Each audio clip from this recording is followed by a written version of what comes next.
Sir, Pak రాజ్యాంగ సవరణ చట్టం ద్వారా పాక్ ఆర్మీ చీఫ్కి విస్తృత అధికారాలు కల్పించనున్నట్లుగా తెలుస్తోంది. ఒకవేళ అదే జరిగితే భారత్కి పెను ప్రమాదం కాదా? భారత్ ఈ విషయంలో ఏం చేస్తుంది? ఎస్ అండి, ఇప్పుడు పాకిస్తాన్ 1947 ఆగస్టు 14ని ఏర్పడినప్పటి నుండి ఇప్పుడు గత 78-80 సంవత్సరాలుగా ఎక్కువ కాలం ఆర్మీ పాలనలో ఉంది. మళ్ళా పాకిస్తాను ఆర్మీ పాలనలోకి వెళ్ళబోతుంది.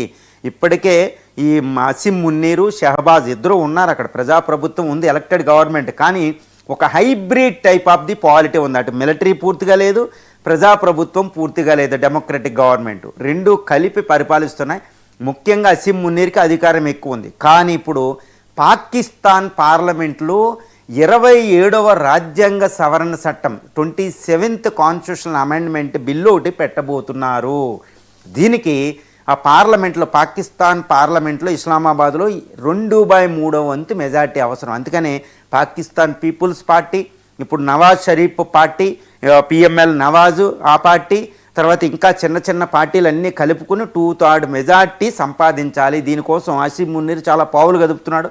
ఈ అసిమ్ మున్నీర్ ఎందుకంటే ఈ 27వ పాక్ రాజ్యాంగ సవరణ చట్టం చేస్తే పాక్ ఆల్మోస్ట్ అసిమ్ మున్నీర్ అధ్యక్షుడిగా ఎలక్ట్ అయినట్టే. ఎందుకంటే విస్తృత అధికారాలు ఆయనకు దక్కుతున్నాయి. ఎందుకంటే ఇప్పటికే ఫీల్డ్ మార్షల్, ఒకప్పుడు ముషరాఫు, జియావుల్ హక్కు, తర్వాత అంతకుముందు ఆయూబ్ ఖాన్ అని ముగ్గురు భయంకరమైన టెర్రరిస్టులు లాంటి పాక్ నియంత్రణ ఆర్మీ నుంచి వచ్చి పాకిస్తాన్ని పరిపాలించారు. ఇప్పుడు అసిమ్ మున్నీర్ 4వ అవబోతున్నాడు, 4వ ఆర్మీ డిక్టేటర్ అవబోతున్నాడు పాకిస్తాన్లో. ఎందుకంటే ఈ రాజ్యాంగ సవరణ చట్టం ఏం చెప్తుందంటే అసిమ్ మున్నీర్కి పూర్తిగా ఆర్మీపై అధికారం వస్తుంది. అంటే ఆర్మీ జనరల్ నియమించడం, తొలగించడం అనేది విస్తృతమైన అధికారం రాబోతుంది. అంటే పాకిస్తాన్ ప్రభుత్వానికి ఇంకా ఆర్మీ మీద కంట్రోల్ పూర్తిగా ఉండదు, అసిమ్ మున్నీర్ చేతిలోకి వెళ్ళిపోతుంది.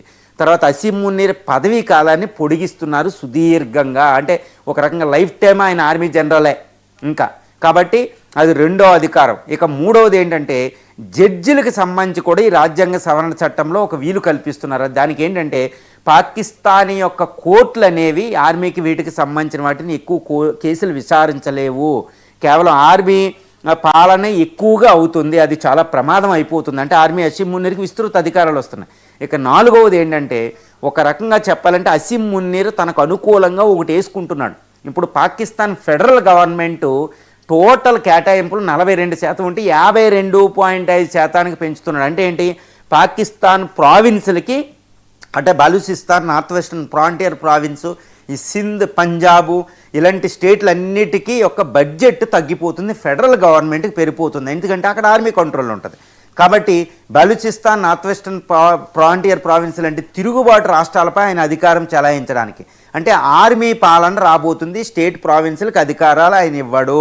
ఒక రకంగా చెప్పాలంటే ఈ కాన్స్టిట్యూషనల్ అమెండ్మెంట్స్ వన్స్ కంప్లీట్ అయితే అసిమ్ మున్నీర్కి పూర్తి అధికారాలు వస్తాయి, పూర్తి కంట్రోల్ వచ్చేస్తుంది పాకిస్తాన్ మీద, స్టేట్ గవర్నమెంట్ల మీద, ఆ రాజకీయ పార్టీల మీద. దీని ద్వారా ఆయన అధ్యక్షుడు పదవిలోకి వెంటనే ఆయన వెళ్ళిపోతాడు, లైఫ్ టైం ఆయన ఉంటాడు. చూడండి, ముషరాఫ్, ఆయూబ్ ఖాను, జియావుల్ హక్కు ఇండియా మీద ఎలా పోరాడారు. వాళ్ళు అవడమే ఇది యాంటీ ఇండియన్ మూమెంట్ వల్ల. ఇప్పుడు అసిమ్ మున్నీరు జియావుల్ హక్కు, ముషరాఫ్ లాంటి కంటే ప్రమాదకారి. ఎందుకంటే ఈయన వల్లే ఈ పహల్గామ్ దాడి జరిగింది. ఇప్పుడు ఆయన పహల్గామ్ దాడి తర్వాత ఈ ఆపరేషన్ సింధూర్లో వాళ్ళు ఓడిపోయినా ఆయన అధికారాన్ని సుస్థిరం చేసుకుంటున్నాడు. చైనాతో సంబంధాలు, ట్రంప్తో సంబంధాలు పెట్టుకుంటున్నాడు. సౌదీ అరేబియాతో డిఫెన్స్ డీల్ చేసుకున్నాడు, సెక్యూరిటీ డీల్. మనం గుర్తుపెట్టుకోవాలి. పాకిస్తాన్ ఆర్మీని మోడర్నైజ్ చేస్తున్నాడు. తర్వాత బలూచిస్తాన్ వీటిలో తిరుగుబాటుదారులను అణిచేస్తున్నాడు. పార్టీలన్నీ ఆయన చెప్పు చేతల్లో ఇప్పుడు పాకిస్తాన్లో వచ్చేసినాయి. ఇంకా టెర్రరిస్టులు ఫండ్ రైజ్ చేసుకుని ఇండియా మీద ఎప్పుడు దాడి అన్నట్టున్నారు. వాళ్ళని అసిమ్ మున్నీర్ పెంపొందిస్తున్నాడు, వాళ్ళని ఎంకరేజ్ చేస్తున్నాడు. Is instigating the terrorist organisation to attack India అనమాట. ఈరోజు మనం అక్కడ ఎన్కౌంటర్లు చూస్తున్నాం. ఎల్ఓసి వెంబడి భారత దళాలు ఎంత ఇబ్బంది పడుతున్నాయి. అంటే ఏంటి, అసిమ్ మున్నీర్కి విస్తృత అధికారాలు ఈ 27వ రాజ్యాంగ సవరణ చట్టం ఫలితంగా పాకిస్తాన్లో సంక్రమిస్తే ఆయన అధ్యక్షుడు అవుతాడు. ఆయన అధ్యక్షుడు అయ్యేదే ఇండియా మీద పగ తీర్చుకోవడానికి. మనం గుర్తుపెట్టుకోవాలి, డైరెక్ట్ వార్నింగ్ ఇస్తున్నాడు.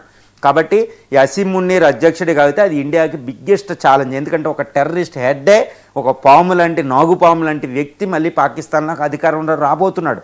మరి చాలా ప్రమాదం. కాబట్టి ఇండియా ఏం చేయాలి అంటే అసిమ్ మున్నీర్ని కత్తిరించాలి. అసిమ్ మున్నీర్ని మనం ఏదో ఒకటి చేయాలి. అంతేకాని ముషరాఫ్ వస్తే వెంటనే ఫస్ట్ ఫోన్ చేసిందే వాజ్పేయి. కానీ అదే ముషరఫ్ వల్ల మనం ఎంత ఇబ్బంది పడ్డామో చూడండి.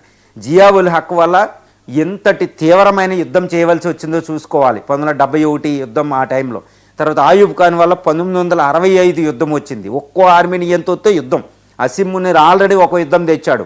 ఇంకా రెండవ యుద్ధం చేస్తే భారత ఆర్థిక వృద్ధి ఇవన్నీ కుంటుపడతాయి, అణుయుద్ధానికి దారి తీయచ్చు. కాబట్టి అసీం మునీర్ని పదవిలోకి రాకుండా నిప్పింగ్ ఎట్ ది బడ్, అంటే ఆయన కాయ అవ్వకుండానే ఆ పువ్వు స్టేజ్లోనే ఆయన కత్తిరించాలి. కాబట్టి ఇజ్రాయెల్ హెల్ప్ తీసుకోవాలి, మొసాద్ హెల్ప్ తీసుకోవాలి, రంగంలో దిగాలి. తర్వాత ఇండియన్ ఆర్మీ కూడా ముందు నుంచి ఆయన మీద యాక్షన్ తీసుకోవాలి. పాకిస్తాన్ ఎట్టి పరిస్థితుల్లో రెచ్చిపోకుండా చేయాలి. మనం కూడా అవసరమైతే ప్రీఎంప్టివ్ అటాక్, అంటే పాకిస్తాన్ మన మీద ఆర్మీ అటాక్ ఇది లేకపోతే టెర్రరిస్ట్ అటాక్ చేసేంత వరకు మనం వెయిట్ చేయకూడదు. ఈసారి ముందే మనం అన్నీ చేసుకోవాలి. బట్ ఏంటంటే ఇక్కడ గుడ్ న్యూస్ ఏంటంటే ఈ మోడీ గవర్నమెంట్ చాలా తీవ్రంగా అన్నీ చేస్తుంది. అందుకని ఆపరేషన్ త్రిశూల్ అని ఇవన్నీ మనం చూస్తున్నాం. కాబట్టి అసీం మునీర్ అలా ఎక్కువగా నియంత అవుతున్నాడు పాకిస్తాన్లో అంటే అది ఎక్కువ డేంజర్ పాకిస్తానీ పీపుల్తో పాటు ఇండియాకే. కాబట్టి ఇండియా చాలా అలర్ట్ ఉండాలి. ఆల్రెడీ భారత ఆర్మీ చాలా అలర్ట్గా ఉంది, ఇండియన్ ఆర్మీ కూడా చాలా అలర్ట్ ఉండాలి. గవర్నమెంట్ కూడా ప్రీఎంప్టివ్ సెక్యూరిటీ మెజర్స్ తీసుకోవాలి. ఇటు ఆఫ్ఘనిస్తాను, ఇజ్రాయెల్, ఇటు ఇరాన్, ఇటు రష్యా ద్వారా మనం ఒక పాకిస్తాన్ అణచడానికి ట్రై చేయాలి. FATF అంటే గ్రే లిస్టులో దాన్ని పడేయాలి. తర్వాత చైనాని, అమెరికాని, పాకిస్తాన్ని దూరం చేసి అంతర్జాతీయ సమాజంలో దాన్ని ఒంటరి చేయాలి.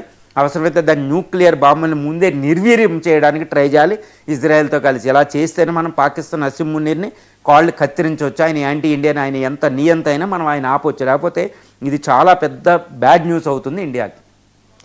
Sir, air force